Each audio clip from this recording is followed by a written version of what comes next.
তারেক রহমান বিএনপির ভারপ্রাপ্ত চেয়ারম্যান। উদ্দেশ্য একটাই, যে একটি সংগঠন করার মধ্যে দিয়ে আতিকুর রহমান রুম্মন এবং মিথুনের নেতৃত্বে একজন আহ্বায়ক, একজন সদস্য সচিব, এদের নেতৃত্বে সংগঠনটি করা, যাতে সারা বাংলাদেশে গত আন্দোলন এবং 15.5 বছরের হাসিনার বিরুদ্ধে যারা পৃথিবী থেকে চলে গেছেন, যারা বন্ধুত্ব বরণ করেছেন আইন শৃঙ্খলা বাহিনীর গুলিতে অথবা যুবলীগ ছাত্রলীগের তারা আহত হয়েছেন, কারো পা নেই, কারো হাত নেই, কারো পায়ের ঠেকিয়ে গুলি করা হয়েছে, পা কেটে ফেলতে হয়েছে এবং সরকারের গুলিতে অনেকে পৃথিবীর আলো আর দেখতে পারেন না, দু চোখ বন্ধ হয়ে গেছে।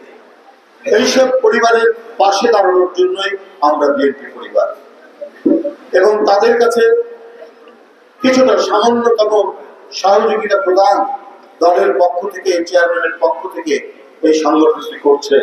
অত্যন্ত দ্রুত বেগে উল্কার মতো সারা বাংলাদেশে তারা ছুটে বেড়াচ্ছে এবং তাদের পাশে থাকার চেষ্টা করছে। আজকেও সিলেটের এক কৃতি সন্তান, বিশিষ্ট ক্রিকেটার ইমনে,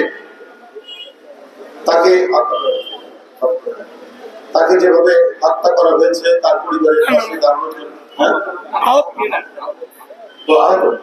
তাকে যেভাবে আহত করা হয়েছে, তাদের পাশে দাঁড়ানোর জন্য আমরা বিএনপি পরিবারের নেতৃবৃন্দ এখানে উপস্থিত হয়েছেন। আমরা তাদের সাথে এসেছি সংগঠনের সাথে। বন্ধুরা, এই যে পরিস্থিতি, মানে যারা অসচ্ছল, যারা এই আহত হওয়া জীবনের বন্ধুত্ব বরণ করার, মানে ব্যয়ভার এটাকে বহন করার যাদের সক্ষমতা নেই, তাদের পাশে দাঁড়ানো হচ্ছে। জীবনের পরিবারও সেই।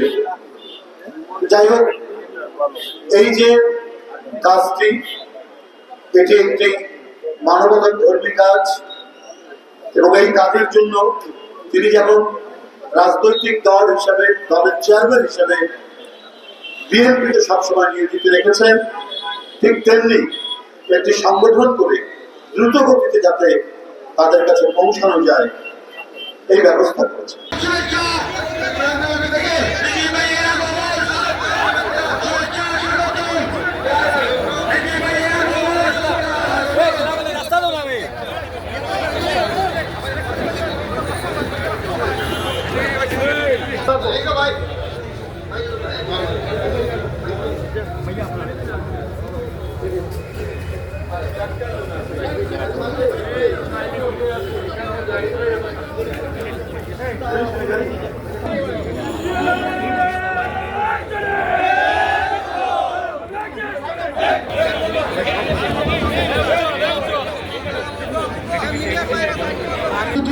উপস্থিত হয়েছেন বিএনপির চেয়ারপারসনের উপদেষ্টা মন্ডলীর সদস্য সিলেটের মেধাবী সাহেব, আমাদের মধ্যে উপস্থিত হয়েছেন আমাদের জাতীয় ধন্যবাদ।